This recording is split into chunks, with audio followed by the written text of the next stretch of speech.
Hello, everyone, and welcome to Conversations in Horror. I am your host, Kevin Powers. I'm also the owner operator of Something Wicked Film Festival and Events, and welcome to our podcast. Now, if you've been with us before, you know that on our podcast, we kind of delve into all different types of horror films from different decades and different genres and subgenres and everything in between. One of the things we like to do is delve into a lot of the movies out there that just don't get enough play or are very big favorites of some of the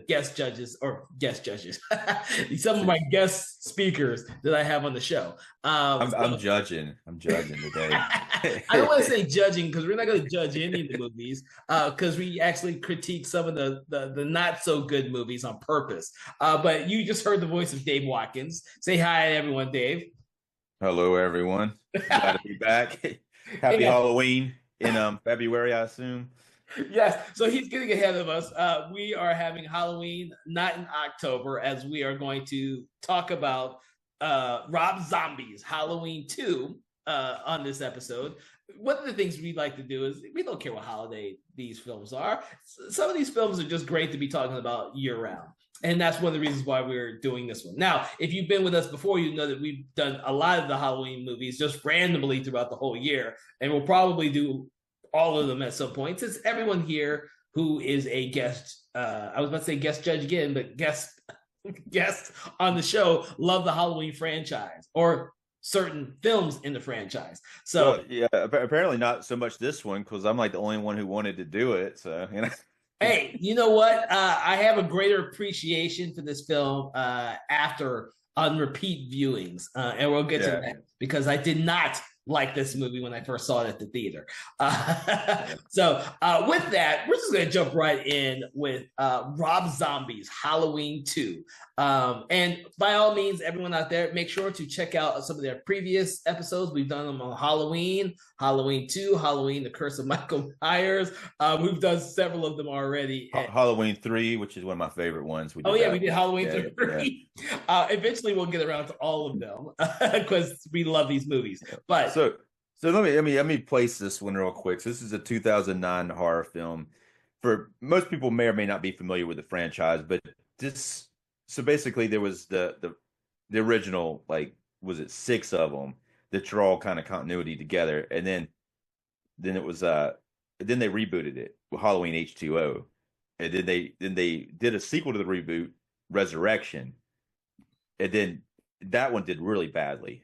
But then after that, it did so bad that they had to reboot it again. And this is they rebooted it from the very start with Halloween in 2007. Rob Zombie directed it, and it was completely different than any of the other Halloweens. And now here's where we're at, Halloween 2. So that's a good preface for everyone who's not into the big lore of Halloween. But the thing I like to say is the biggest thing that Rob Zombie brought to this is that the main character, or the Michael Myers, is not a nameless shape. He is a more or less a child who is kind of bullied and picked on by his own parents and driven to being this evil entity, as Dr. Loomis likes to call him. In a sense, he could have just been the early makings of a serial killer who just went nuts, instead of the whole evil boogeyman that John Carpenter created with his original film, and which was subsequently changed throughout the sequels. Right, and this one, it kind of exists in its own realm, I guess. Realm's not the right word. That's not the word I was looking for, but we'll use it for now. But it exists in its own world, unlike any of the other ones. It doesn't connect to any of the previous films. So Rob Zombie's Halloween 1 and 2 are kind of their own universe, and they don't. There's nothing even pulled from any of the other films other than the first one has kind of the plot of the first one begrudgingly, and this one it kind of becomes its own film because Rob Zombie had to kind of remake the first one in a way for half of the Halloween, the first one, but this one he's kind of let off the leash, and he kind of is able to do what he wants to with it and gets fairly creative with it, really. Yeah, I agree. When I first saw this movie and I hated it, I wasn't really buying into the type of story Zombie was trying to tell, or I was being really resistant to it. Right. Yeah. I mean, I think that's most people were that way, and including myself in a way. I didn't like go and picket it or anything, but You know, but, I would but, go ahead. yeah, but I think that if it would have been nice to have if they were able to do another one, but at the same time, I do like it. They were eventually able to reboot it and kind of get into a more traditional type of Halloween. But at the same time, I do like the creativity he brought to this, and what he brought to it was a very Rob Zombie style, unlike any of the other Halloweens. But it didn't feel like Halloween, and I No. think people wanted that back. They're like, you could have done anything with this. I mean, you basically brought your style, and it could have been called anything, and we would have liked it better if you didn't call it Halloween. I think that's kind of what people's general point of view was, I think. No, I agree with you. I agree with you 100% because I guarantee you that's what I thought when I saw this at the theater. And I knew a lot of I knew a lot of actors who were in this film or were Yeah, connected to this film. right. They shot it in Georgia, so yeah. So since it was shot in Georgia, and so I was really looking forward to the film. But when I saw it, I was completely like dismayed with the film. It took a second viewing. I had bought the movie when it came out on Blu-ray, and then I just sat on it because I was like, I'm just buying it because I'm a Halloween franchise lover. And it took a while before I finally sat down and watched it. And I watched it with a new critical eye, and I decided to say when I watched it, like, Zombie is really creative with the visuals of this film, and the way he's telling this story because Michael Myers, who essentially is this force of evil, so to speak, is also haunted in this film himself by his mother's ghost and his younger self. And you don't get a sense that he's really haunted until Laurie Strode starts seeing her mother and the younger version of Michael Myers at the very end of the film. You kind of just think it's all just the visual playfulness that Zombie is having with all this, and then all of a sudden when she sees sees her mother, who she really never really knew. She was a baby when her mother, right? Yeah, right. Yeah. So she shouldn't even realize any of that to begin with. And the younger Michael Myers, it probably saw some pictures of her more than like maybe. No, remember she doesn't know. Yeah, you're right. Yeah, I don't even. Yeah, you're right. You're right. Yeah, She shouldn't know. It's connected in a supernatural way. Uh-huh. And maybe it's and to take that even further, maybe it's an instinctual thing that when she sees her that she places it. But as far as she shouldn't have known because she was a baby, and then she basically was adopted after that. Yeah. And this is the thing I really, really, really loved about the film. Rewatching it again for this podcast, I ended up really, really loving this again. This is the first one where essentially after the events of the first Halloween, Michael Myers is a freaking hobo, poor, on the streets, living off the land, legally on the one people's land who try to scare him off yet again. And, he doesn't react. Like, he doesn't go after anybody particularly until after he sees Dr. Loomis's billboard of the new book that he's promoting throughout the movie. And then that's when all the shit hits the fan. So it's the trigger. I think it's trigger. Thank you, trigger. It's been a year since the first one, since he did his rampage, and it's also is Halloween again. But I guess the trigger was seeing the billboard. Maybe I didn't think about that, but that makes sense. Oh, I didn't think about it until I rewatched it. Most of the other traditional Halloween films, it happens because it's Halloween. Right.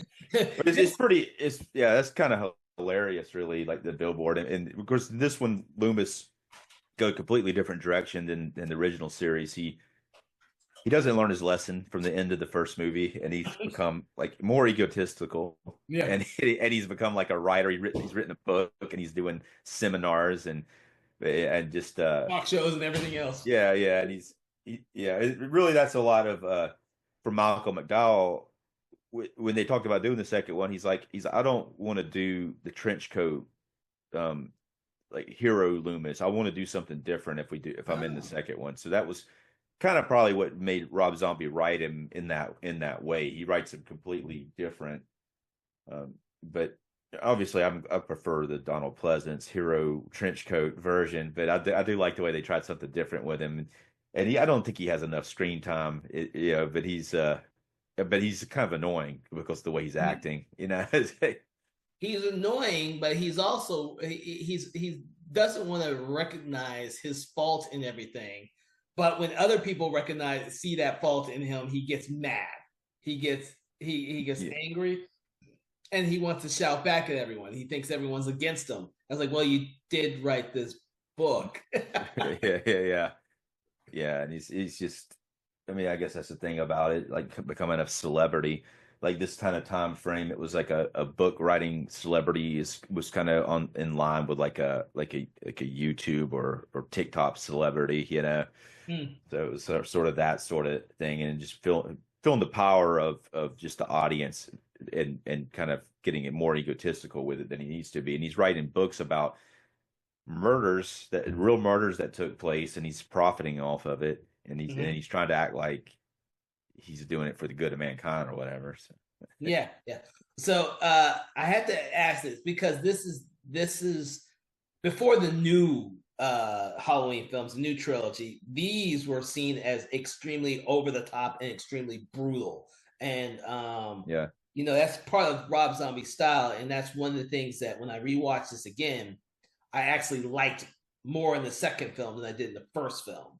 Because Yeah, and it it's also very gritty looking. yes, I think he shoots at low lighting. It is intentional grain in there. I think it's probably shot on 16 millimeter film from what I remember, but it looks intentionally gritty and it's and like you're saying, when it's violent, mm-hmm. somebody gets killed. And what's even more like, I go ahead and ask a question. I want to talk about the car wreck near the beginning though. After that, Well, the man. thing is, the every murder, every actual murder that Michael Myers does personally is brutal. Like he could hit him once or twice, like you'd have in a normal film, but he's hitting them 6 or 7 times. Um, Right, yeah, and it's like some shit like Friday the 13th Part 7. They like cut him out, like hitting the sleeping bag against the tree a couple of times. The censors cut that out, you know. yeah, And then this is hardcore with the violence. it is hardcore. Yeah, yeah, Yeah, I actually still, even though, and this it will seem tame compared to like the Terrifier 3 now. You know, yeah. when this came out in 2009, people thought this was completely over the top brutal. But then Well, of course you have the new trilogy, and they're if not more brutal. I think though, when you look like you got that and you got Saw, but it's like people or who don't like that sort of thing, they're going to think this is just as brutal as watching Terrifier 3 or Terrifier 1. They're going to stop watching it after like the first time they don't like what they see, you know. Well, once it becomes like, wow, that was really really brutal. And back to that car wreck. So at the beginning, you got Michael Myers in the back of an ambulance. You got two ambulance drivers. One played Mhm. by Dayton Cowley he played from Deadwood. You seen Deadwood? Oh yeah, He was I'm forgetting his name now, I but can't think of his like name either. I was trying to think of the but, last but one. he was like Wild Bill's like friend, but he basically is in the whole show. But it had him, and then basically the two ambulance drivers, and they got some pretty. Not only is the violence brutal, but the dialogue is very vulgar Yeah, often, and they got some very vulgar conversations that these two characters are having, which is pretty realistic type of dialogue that you hear like out in the wild. But like most of the time in a movie, it's you're not gonna you're not going to put that in there because it's very disgusting and vulgar. But so they're having this dialogue, and suddenly out of nowhere, they're making jokes, and there's a cow, and they just run into a cow, and then one of them's dead immediately, and the other guy's like dying. He's like all jacked up, mhm. and it's like and that kind of violence just. And he's like got glass in his mouth and all this and that's almost as bad. But then Michael Myers wakes up and comes over there, and if it's not bad enough, then he sits there and takes I remember when he takes some kind of tool and then cuts his whole head off while Yeah, he's already jacked up to begin with. I don't know. It's brutal though. yeah, it's brutal. And, Yeah. and the thing is, I think that, and I don't recall, to be honest with you, my thoughts on the brutality when I originally saw this because I saw like Hostel and all the Saws in the theater, and I've become a little bit desensitized to the brutality of certain movies. especially even Terrifier, just oh okay, type of movies for me now. But for audiences, 2009, that whole era right now is when we were getting those type of really brutal horror movies, and Rob Zombie was just pushing the envelope further than a lot of other people. Like Saw, people think is brutal, but I mean not Saw, but Saw, the original Saw, and Hostel, people look at as being brutal. And when I look at those movies, I don't see those as being all that brutal. I don't know. I don't think it was necessarily the original Saw, but I think that when I was watching the second one, it's been a long time since I've seen it. The original one I didn't have a problem with. When I was watching the second one, it became harder for me to watch, I think, in Hostel. But I think a lot of it might just be the ideas behind it, Yeah. and because you can't just have brutality without a build up. And sometimes the build up is what makes it, makes it like more grotesque or Yeah. more awful. So and like in this situation, you got the two drivers having the conversation, and then instead of him just killing them, like he could just wake up in the back and kill them on the driving. They run into a cow, and then he comes out, and then they're suffering from the car wreck, and then it then like makes it even. I guess maybe puts him out of his misery, but he seemed like he might have survived otherwise. But No, but you bring up my whole. I was hoping you'd bring this up because this is one of the things I noticed in this movie. Even though Michael Myers is very brutal in this movie, there is a lead up to all the conversations with the people that he kills, like the people whose lands he's on. They have yeah, a conversation about him before he attacks them and kills them brutally. And that seems to happen with a lot of these, not only because Rob Zombie likes to bring in a lot of character actors, bygone character actors, people who we recognize their faces but don't remember who their names or remember where we've seen them from, but he brings them in there so they can have this big juicy little scene, and of course he brutally kills them. I loved it in this film. I didn't think it worked as much for, I think it was the House of a Thousand Corpses. I'm trying to remember the one because we've done several Rob Zombie movies now on the show, and so I'm trying to remember them. right. And yeah, it's been a long time since I've seen House of a Thousand Corpses. I didn't like it the first time I saw it, but it probably deserves a rewatch. But and was it in The Devil's Rejects as the sequel to that one? Yeah, but yeah, but it's funny too the way that they go ahead and make sure that people aren't going to like Michael Myers in this one. mm-hmm. Because earlier on he just kills a dog and then eats it. So they so in case you're thinking about getting on board with his violence, it's like, okay, he's going to kill this dog and then eat it. So at least he eats it. So yeah, he was hungry. God. Oh my god, I had forgotten about that. To be honest with you, I always forget about that sequence. Um, bringing it up, I want to ask you this because I wasn't sure because I think this is the fourth time I've seen Halloween 2 now. But when I rewatched it for this podcast, this episode, I was concerned about how unhinged they played Laurie Strode's character in this film. Right. Yeah. She seems to be on high alert from beginning to end in this film, and I don't want to say I was annoyed on this recent viewing. I just didn't take note of it before this recent viewing. What are your thoughts on that? Yeah, so I have some thoughts. I do have a note that I just wrote down while I was watching the film. I have written down Laurie gets a little whiny in this one. Okay, so it wasn't just me. But I mean, I see what they're doing. But yeah, earlier on, there's a scene. Margot Kidder plays her psychologist, and there's a pretty good scene between those two earlier on. But even like when you see her by herself, she's actually fairly annoying in this film. Yeah, because she's right. So she's living with Daniel Harris's character, Annie Brackett, who survived the first one that you thought she died. And actually, Daniel Harris is really good in this one, and so is Brad Dourif, who plays her dad, the sheriff.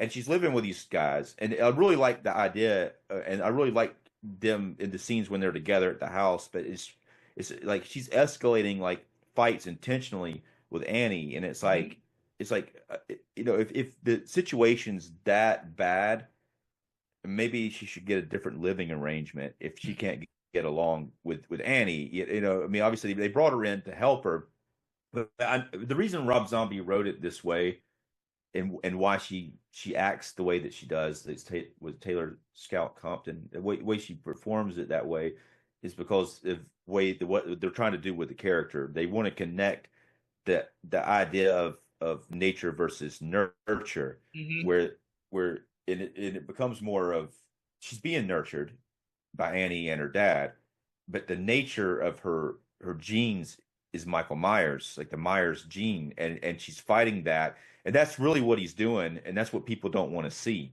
because people think that Laurie Strode, they associate Jamie Lee Curtis's take on it, and she's the good guy, and if you go into this thinking that Laurie Strode's the good guy, she's not. She's actually struggling with what Rob Zombie's placed on her, which is she's trying to fight being a psychopath, and she's losing. I'm glad you brought that up because I didn't want to bring it up until the end. I mean that essentially I don't think I saw this really before this most recent watch, but I kind of picked up on all that because at the very end when we see her struggling with the mother she should not be able to know, or in the Right. younger version of Michael Myers, it's kind of like this transference of evil because she can't cope. And then that's where I picked up on exactly what you picked up on, which is the nature versus nurture type of thing.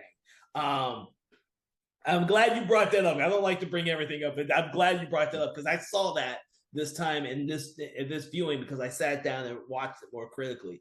That's why this film right here, I keep each time I watch it, I see something different because my original perception of this movie was so bad and so off. I'll admit that when I think my perception is Yeah. bad and off in the movie, I think this movie gets better each time I watch it.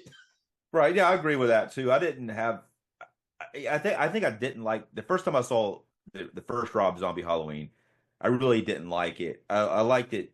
Like I think we talked about it before. I liked it in two different parts, but I didn't like it is associated with Halloween. On this one, I kind of let that go, and the first time I watched it, I didn't like think it was the best movie ever by any means, but I didn't like not like it. I appreciated what he was doing with it at the same time, there's a lot of weird stuff going on in this film, a lot of cool visuals, Mhm. which are not the type of basically, if you think about the slasher audience, this is more like it's basically like a slasher audience plus more of a thinking person's audience, or Yes. more he kind of maybe goes more towards something like David Lynch might do with his dream sequences and things of that nature. So it's more surreal sort of stuff going on, and he didn't really want to just tell a slasher story. He wanted to make it more complicated and more about the psyche, I guess, than anything. Yeah, yeah, I can see that. I kind of, to be honest with you, when I can't see when I originally saw it because I didn't like it when I originally saw it, but I kind of got the impression that Zombie wanted to try and make something more thought provoking, like Henry Portrait of the Serial Killer. You don't feel sympathy Right, for right, Henry at all, but you're stuck watching this serial killer kill people, and he likes doing it. Um, right. Yeah, and so I kind of you're willing to see the psychological makeup of this character, even though he's despised and he's despicable. And that's how I see the way Rob Zombie has created his Michael Myers. He's not a boogeyman. He's not somebody who just jumps out of the shadow. This is a character that could actually exist because he essentially is a serial killer. He just happens to kill anybody. yeah. Well, this it was interesting though. If you look at the thoughts brought in the new trilogy, especially the last movie, they kind of used some of the thoughts that Rob Zombie had in this movie, and people didn't like the third movie, Halloween Ends.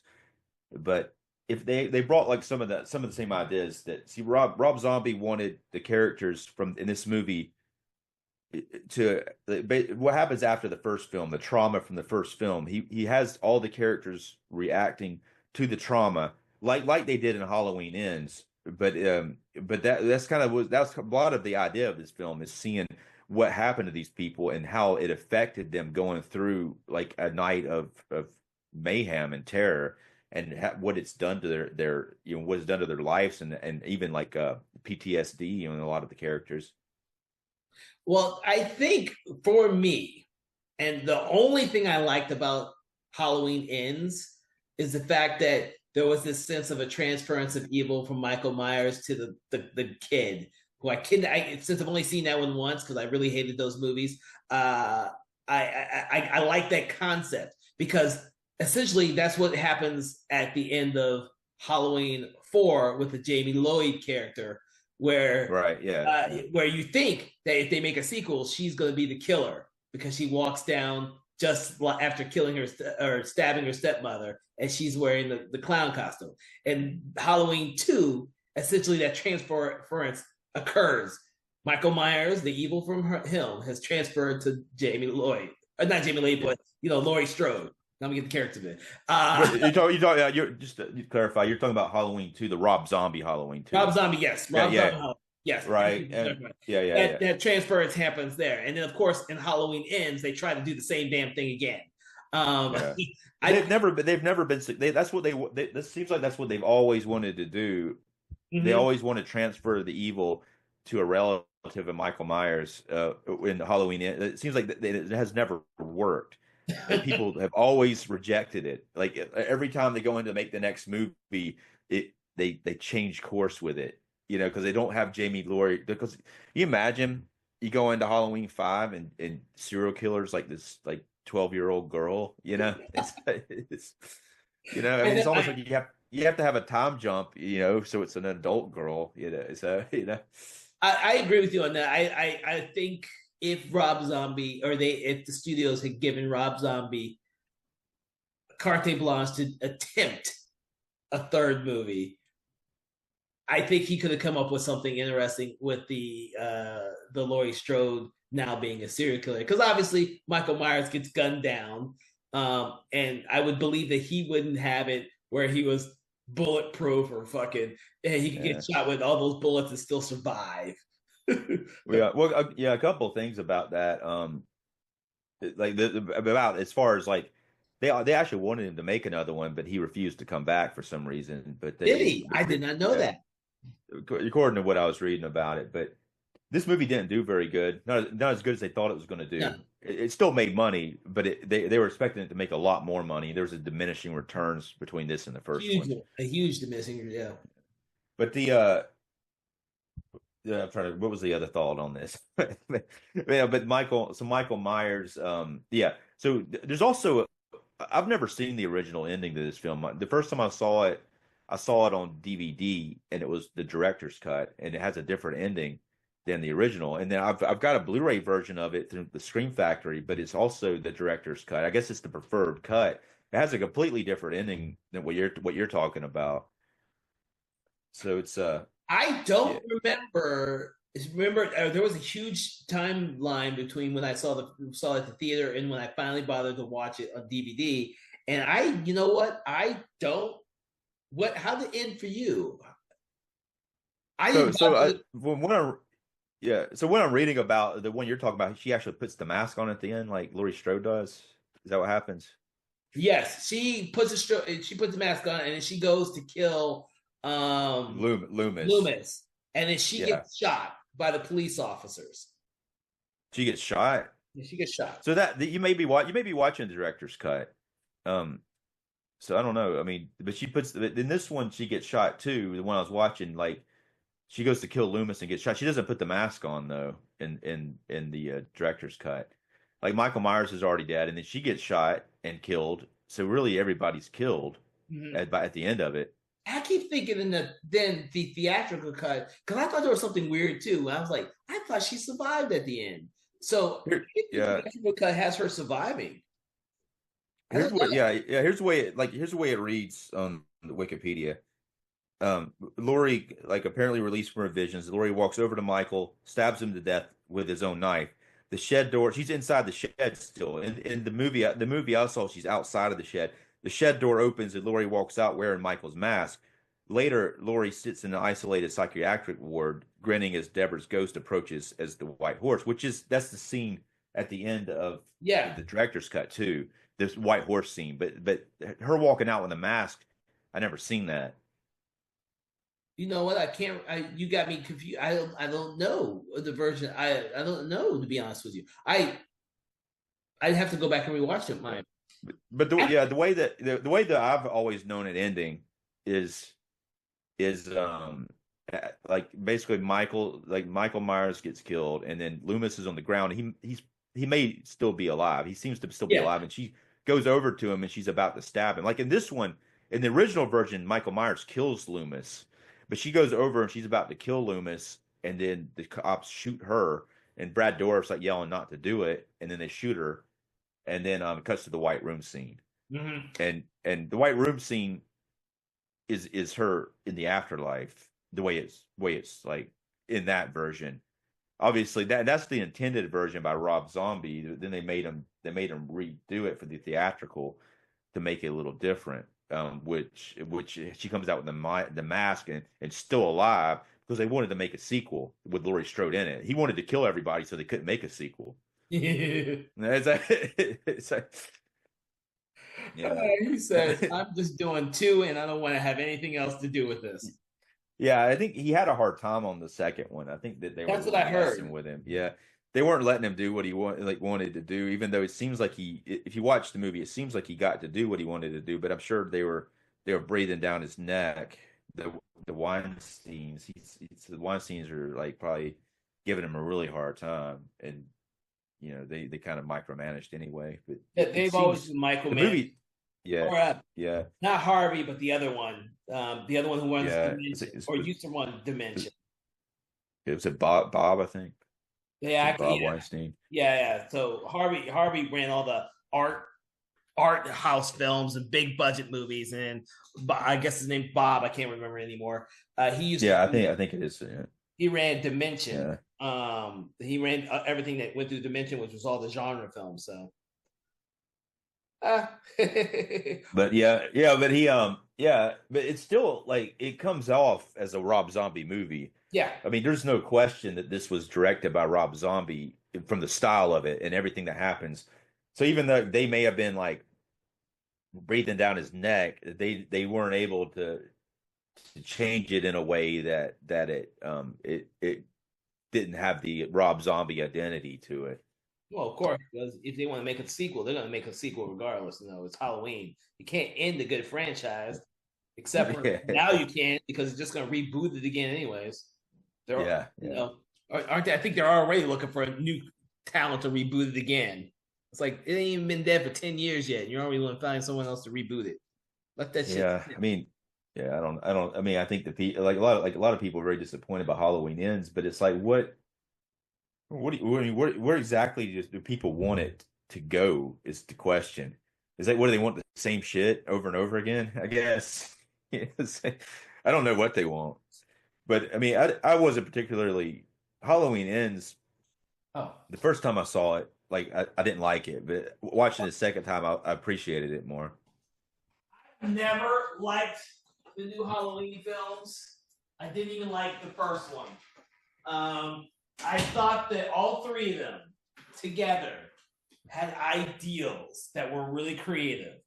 I thought the writers were horrible because they could not they came up with these great ideals, but they couldn't follow through with these great ideals.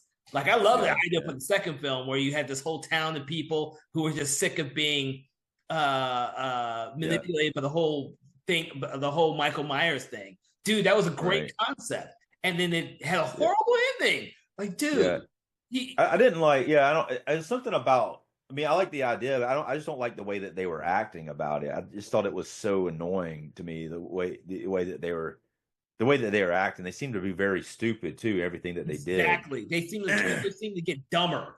Yeah, it was just like it.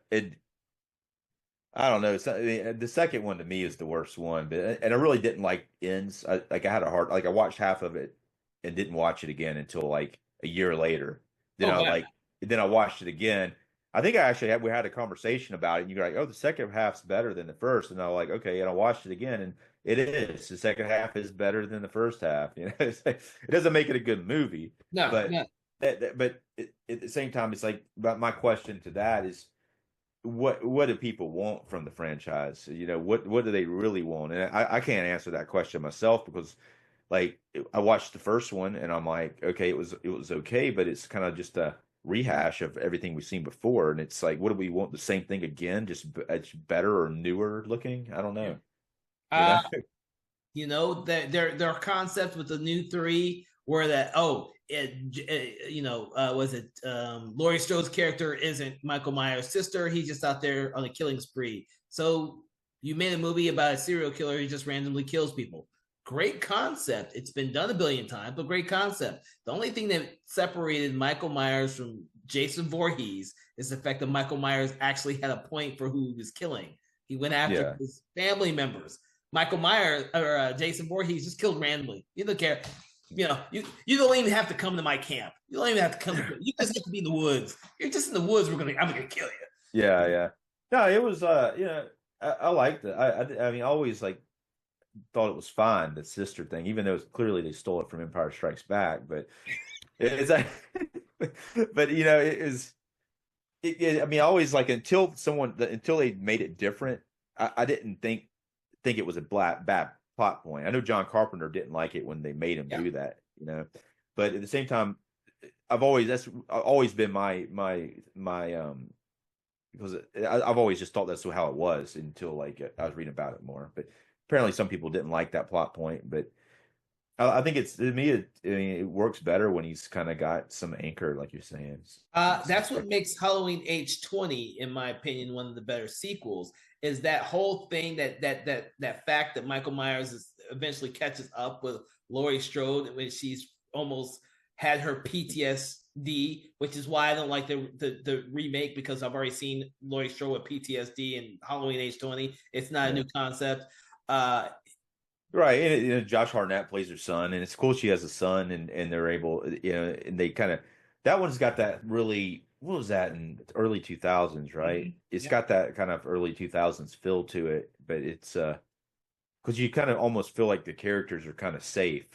When you get into this Rob Zombie shit, no one's safe. No one, you're like, you don't know who everyone's going to die, but in that one, you know that Josh Hartnett's going to survive, and you know that Laurie Strode's probably going to survive, and you kind of felt like a little safer, and it kind of gives you, I guess, it kind of might give some people like a better feeling watching a horror film that having those characters that they're not some people might like it when they get killed, but some people do kind of I think like the kind of idea of them not dying.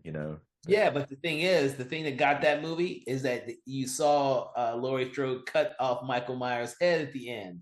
And then they had to retcon that shit in the beginning of Resurrection, which we all thought was stupid.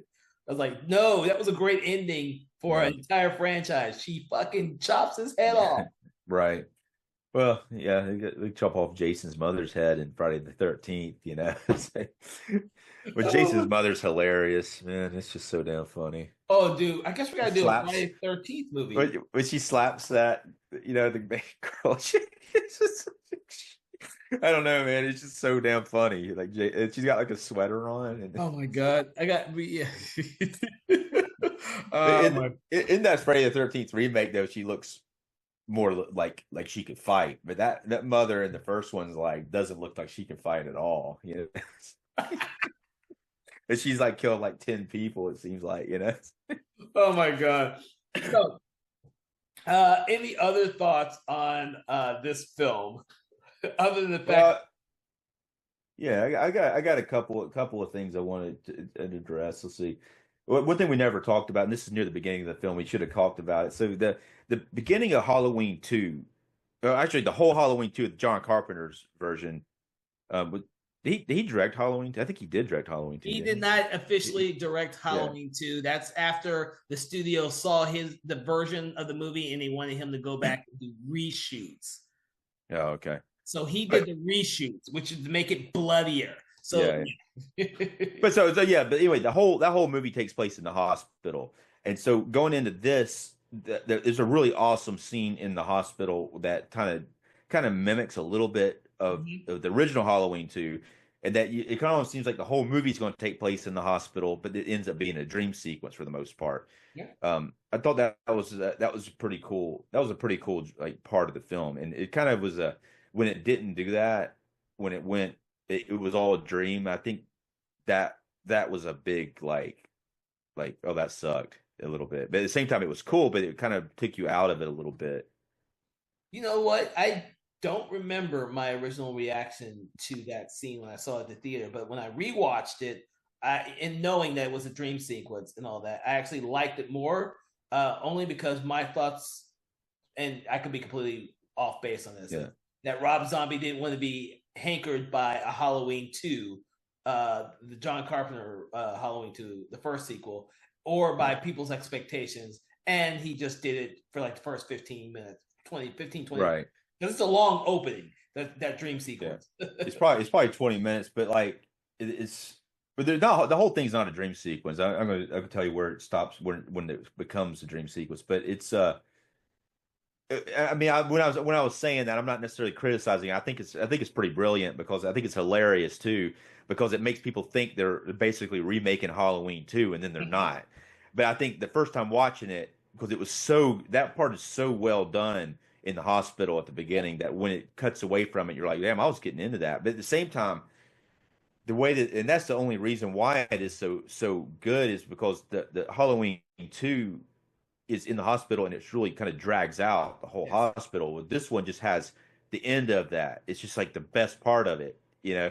But where was I going with this? Okay, so the dream sequence. The Yep. dream sequence, um, it, the beginning of the film when she's being out of the house and she's put in the ambulance and driven away, all that really happened. And then Michael Myers is in the ambulance and the ambulance driver is wrecking to the cow. And then once Michael Myers gets out of the car and walks away with the guy's head or whatever, from then until she wakes up, and then that's the dream sequence. So maybe the first like I think it's maybe 8 minutes of it isn't a dream sequence, and then 15 minutes is, and then she wakes up.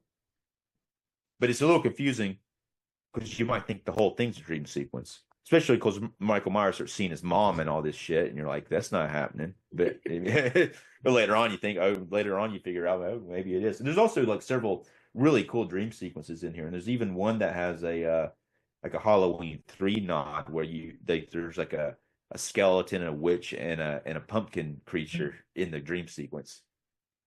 And other than that, I think I did have one other thing. Now I know a lot of people, and when they think Halloween 2, they really hyper focus on the horse, and they think it's a unicorn for some reason, and they're like, unicorns aren't scary. For one thing, it's not a unicorn. For one thing, it's a horse, and her mom's got the horse, and yeah, it's a white horse, and there's a scene at the beginning. They even put a blurb up talking about a white horse, but I don't know why people associate that with a unicorn, but it's not one. Even if it was a unicorn, I wouldn't have had a problem with it.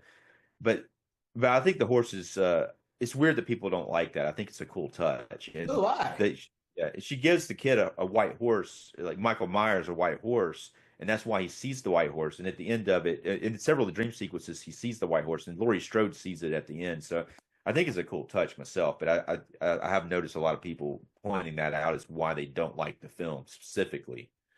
Yeah, there was a lot of hate for this film, more so than the first Rob Zombie film. And I was part of that whole bit when the movie originally came out. And I wish I could remember who told me I should rewatch it. Um, I can't remember anymore. But I've seen this one more than I've seen Rob Zombie's Halloween 1. I've seen part 2 more than I've seen part 1 now. I enjoy part 2 more than I've enjoyed part 1. For some of the reasons we spoke about part 1 is like it's really two separate movies stuck together as one. Yeah, and Um, and I watched it recently before we did the other podcast, and I actually liked it a lot more on the second time. I still had that same thing. Both every time I've watched it, I've always like really liked the beginning, and then it was like a complete like it kind of does it here in this one too because you have like the first 20 to 30 minutes, and then it's like a year later, and they kind of in a way follows the same format. Like he has like a beginning that's different, and then it's like the second half's a little different, but it's not as jarring in this one because it doesn't have like a really awesome I mean really awesome like 45-minute like backstory of Michael Myers, and then it cuts to like, okay, this is Halloween 1 remade. Unfortunately, we got to do this because we're required to, you know. yeah, well, it would be very interesting now. It would be really, really interesting now to see what Carte Blanche Rob Zombie would be able to do with the Halloween and Michael Myers now in this climate of remakes, reboots, and reissues or legacy sequels, in which you don't have to deal with all the baggage if you don't want to. And if Right. he was not have to deal with the baggage, what he would come up with. Because I think he's a creative person. So Right. Yeah, for sure. Yeah. And he wouldn't have the Weinsteins to bother him, I don't think. At least not Harvey anyway. So it's just the crazy vocal fans out there says I think yeah. Halloween is still Well, the yeah. I mean, I think like say yeah, if Rob Zombie did what he did with Halloween, like now after Halloween ends, I think people would be more open to it, Mhm. probably. Because now it's like people are so aggravated about Halloween ends. I don't know. I mean, it could be just as bad because if you think about it, like with Star Wars, people hated the prequels, and after the sequel trilogy, now they're starting to have more appreciation for it. But it's like, yeah, I mean, it's like it's weird the way people's point of view changes. It was kind of like, okay, I really wanted that to be just like the first Star Wars, but it's different. And then now you try to make it like the first Star Wars, but it's like not. It's like close, but not. And then it's like, okay, well, maybe those prequels were a little more creative than this new trilogy, you know? I you know what, I won't know until I bother to watch the television shows and all the other crap that came with Star Wars. Thankfully, we do not have a Michael Myers television show coming up like most Yeah, of the franchises. they Uh, they're trying to do a Friday the 13th one, man. I don't know. Crystal Lake. I don't know if it was the strikes or the writers' strikes or actors' strikes or what strikes held or is holding up Crystal Lake, other than the Yeah, fact that the rights were in limbo forever. They fixed that stuff, but right. I mean, it's hard though. Like, I think that the golden age of television, which is quite awesome. To me, I think it's shifting back to movies. I think it kind of did really well, but now it seems to be leaning back towards the movies. I wish they would like if they're going to make more Friday the 13th. To me, it would be better if they went back to the films. well, yeah, because I don't think we need to watch Jason Voorhees every week for. I don't think Jason Voorhees is a non-speaking, just mindless killing machine. It's not the same as Yeah, watching, Chucky. Chucky has a yeah, personality, and I don't know if you've seen the Chucky television yeah, series. yeah. Of course, yeah, yeah. I mean, He's I love the absolutely Chucky show. brilliant. But But again, yeah, it would be nice if they went back to movies, but which they're probably going to have to do. But yeah, I agree though. It's like they did a really good job with the Chucky show. yeah, it's It's rare. really It's really rare. I mean, yeah. the Omen show, which was called Damien, I think it was called, didn't do anything other than one season. The They Exorcist did. show did 2 seasons.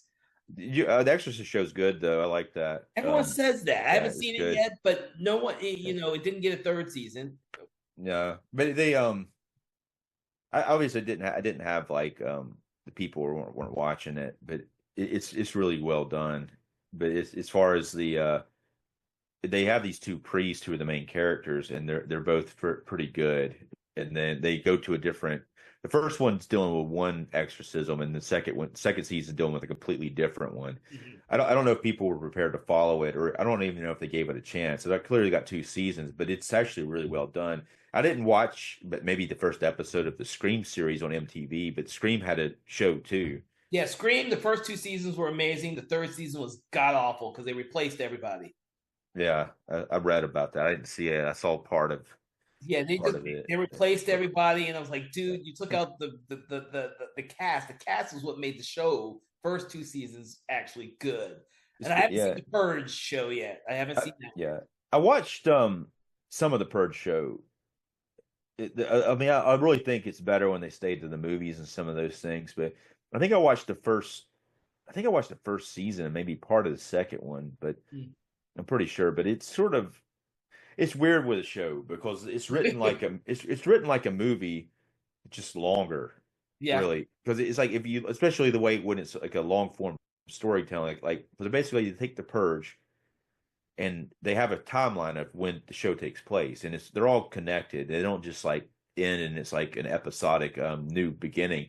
They're all basically on the same sort of timeline of the Purge. It's like taking the Purge movie and making it longer, just adding more scenes and more character development. Which yeah. I like character development. I mean, that's a good thing about television. Is like a lot of times with the films, they have to cut out this character development shit. But I don't know. Sometimes it just doesn't work in long form. Not that it's bad, but it's like I just like you lose some of the budget, obviously, and then you also have a lot of scenes that aren't necessary to tell the story, which Oh, can come get on. kind We of can have annoying. another, what was it? Another Resident Evil TV show, which was also Uh, god awful. I didn't see that at all. That's god awful. It's on Yeah, Netflix. It's horrible. yeah, I It's didn't even know they horrible. had that. I'm kind of got. Yeah, and another thing is like it just takes so long to watch it sometimes, and it's kind of like yeah. With Chucky, on the other hand, I was anticipating every episode, but sometimes you're just like you, especially when it just dumps it. It's like, oh, by the way, here's 8 hours of a show that's a movie drug out into 8 hours. And it's like, oh man, now I want to watch it, but then it's like I want to watch all these other things too. So I don't know if I want to really watch that for 8 hours or not. Yeah, God. You'd be a hardcore Chucky fan. yeah, Uh, and plus, one of my last thoughts on that before we get back to Halloween is that the Chucky franchise, unlike Halloween, unlike Friday 13th, unlike the Nightmare on Elm Street, the Chucky franchise has all been written by Don Mancini. He has had right, yeah, complete yeah. control over the entire thing, so everything is cohesive. It's awesome. I really like the Chucky franchise.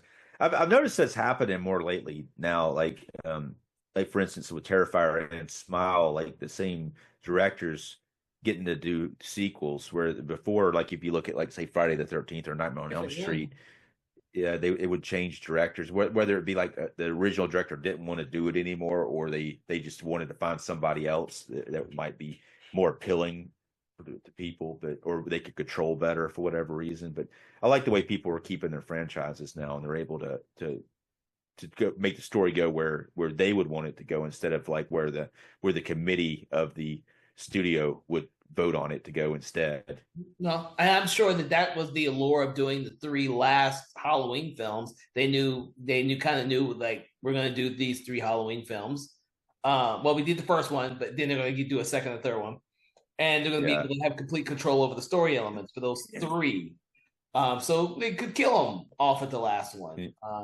Even though I didn't care for these three, I forget that the Danny McBride and the other his writing partner who wrote these was also going to do the Exorcist next three, but he Right. did the first one and it was Believer and it was received horribly. I would have Yeah. liked to have seen what they would have done with three Exorcist movies. I think even though I only enjoyed parts of the Believer movie because, like normal, they can't do a good follow through. They have these great concepts, but I don't think they have good follow through with them. It was David Gordon Green is the director, but oh, what I really would like to have seen is Danny McBride appear on screen in those Halloween movies. He was like so good in Alien Covenant. I would like to have seen him on screen at some point, especially since he was like kind of Yeah, involved with it to begin with. he should have been one of Yeah, the townspeople in the second one, in the second yeah, Halloween one. yeah, He would have been perfect. Him and yeah. Michael, what was his name? What shit? I can't think of Anthony Michael Anthony Hall. Michael Hall. Right, right. Yeah, yeah. I mean, I don't know. I mean, I hate for him to be a throwaway part, like a cameo, but I mean, I really think that he could have elevated it. Maybe I like Danny McBride. He's hilarious when but also like he has proven that he can do dramatic roles too. But Mhm. I guess at the same time he didn't want people to. I guess he didn't want to put himself in there and then people not like it for whatever reason. But I know. I'm like you. I actually liked him in the Alien Covenant. I thought he did a good job. yeah, And I've always liked Danny McBride. I just realized watching those Halloween movies that I was not a fan of the writing aspect necessarily. yeah.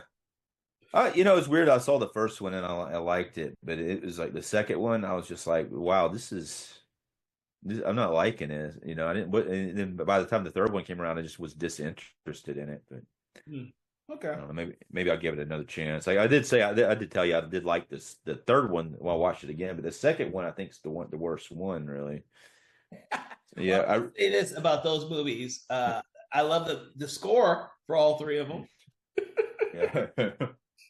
John Carpenter with his son and his son's friend. I can't remember their names, but did the scores for all three of them, and they they're beautiful. They're beautiful scores for all three of them. So, But these Rob Zombie Halloween films, I think that they live in their own type of world. But I think that maybe they haven't been given a lot of love even now. You know, they right now they only have a Blu-ray offering, and they haven't had a 4K transfer. Now they are shot on 16 millimeter film.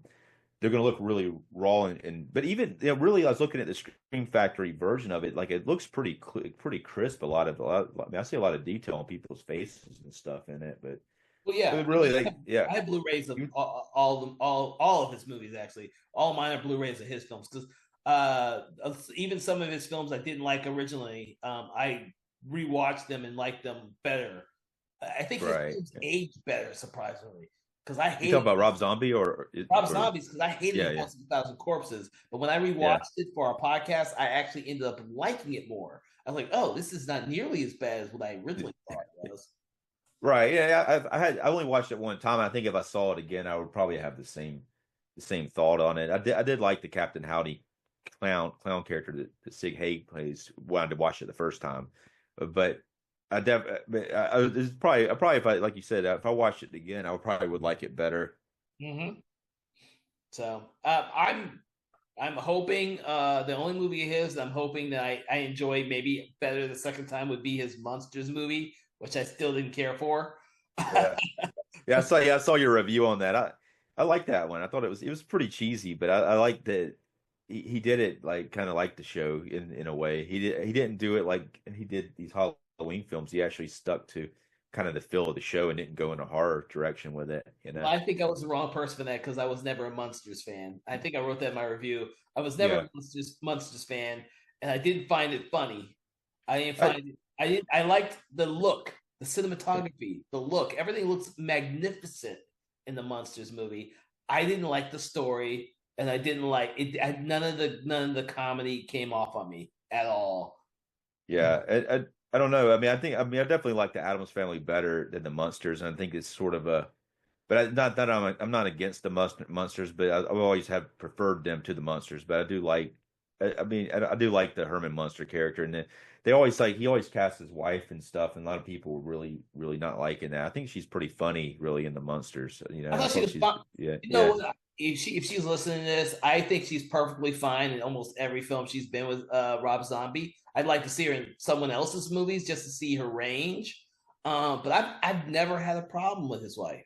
yeah. I haven't either. I noticed that people online just talk too much shit. It's like Yeah, they shouldn't have that opportunity to like they do. I mean, I guess it is like free speech, which we need free speech, but it's just annoying though because he's like say if you post like, "Hey, Rob Zombie, I'm doing a film," and then you suddenly have two to 20 idiots blasting his wife, because they're jealous or whatever. yeah. It's Yeah. I've never had a problem there, and I actually really loved her in Lords of Salem. I think that's one of my top of her Rob Zombie's films. I really enjoyed her in that. And I think she's fine in The Devil's Rejects. I thought freaking that's a brilliant movie. I yeah, yeah. you know I mean, she has good energy though, and it's like I mean great. that's the thing about it. I mean, people, it's not like she's out there sucking. She brings like this energy to whatever character she's playing, and it's just like it's really surrounds her. So I I've don't know. never seen her bring less than 110%. Right, right. It's Her energy, she reminds me of Peter Cushing. No matter what movie Peter Cushing was in, he always brought 110%. And now she looks exactly like Peter Cushing. Now that you mention it, just kidding. That's it. I mean, I was like,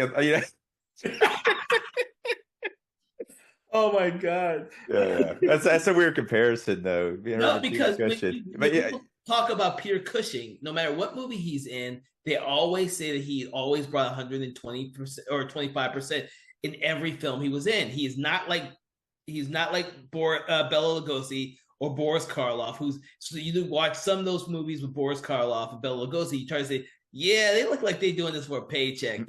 They are slumming through this shit because they're just doing it for a paycheck, and you can see it. And you right. never Yeah, yeah. see that in Peter Cushing. Doesn't matter what movie he's working on, what the budget is, he always brings 125%. and that's how I see her. I've never seen her do anything other than that. Like Margot Robbie would be another one. I've seen Margot Robbie in some bad shit, but Margot Robbie always brings 125%. Right. Yeah, I could see that. You know, Yeah. Yeah, I mean, I agree. I agree about Peter Cushing. He's terrific in everything he's in. He elevates it, even if it's not a very elevates. good movie. Yeah, even if it's not good, just when he's on screen. Even Christopher Lee, though, sometimes when you see him come into a scene, it makes the scene, even if the rest of the actors aren't on par with him. But, I've seen a lot of movies where Christopher Lee is just phoning it in. yeah. I think Christopher Lee probably would be a much better person, in my opinion, if I didn't see that he did so many films where it just seemed like he was phoning it in, or he was there because he had to be there. Yeah. And which is sad, which is really sad, because I really like him too. There's a lot of great actors out there that that sometimes they just are doing it for a paycheck. And it feels sometimes it's like they're doing it for a paycheck, but they don't know how bad it's going to be until they get on set, and maybe they're on set and they're not liking the other actors in the scene, or not liking the director, or they're not getting what they need to make it. There is that. I mean, it's always the assumption that it's a paycheck, but I think a lot of time it's just that they are taking it for a paycheck, and then they get there, and the whole everything just sucks. Yeah, it's kind of like watching some of Nicolas Cage's movies. You know he's doing it for a paycheck, and he told you he's doing it for a paycheck. Yeah. Yeah, he still seems like he's having a good time, even if he is doing it for a paycheck. He seems like he goes ahead and it's just like when he's doing it for a paycheck, he would just go real crazy, whatever he's doing. Yeah, he's not like, I'm going to mention his name, Steven Seagal, who literally is one of the worst actors out there now, because he literally is doing everything for a paycheck. Is he still working? I thought he was like, no, he still works, dude. They all still work. Van Damme, Seagal, they all. Yeah, but Seagal was like accused of like something for some women or something. Sexual harassment, and of course, he's officially a Russian citizen and a whole bunch of other shit. But the one movie of his I would recommend is Under Siege, if you've seen that one. That one's good, but I don't know about other stuff. And they did this show called Steven Seagal Lawman, and that thing's hilarious. I haven't seen that. I don't know where it's streamed. It's hilarious because it's like a real type of show. They're trying to make it look like he's real, and he's following these cops. He's going with these real cops to like situations, and he gets out and he's acting like Stallone, like Seagal. He's acting like he's like the shit, and it's just so dumb. It's so dumb. It's hilarious. Oh my god!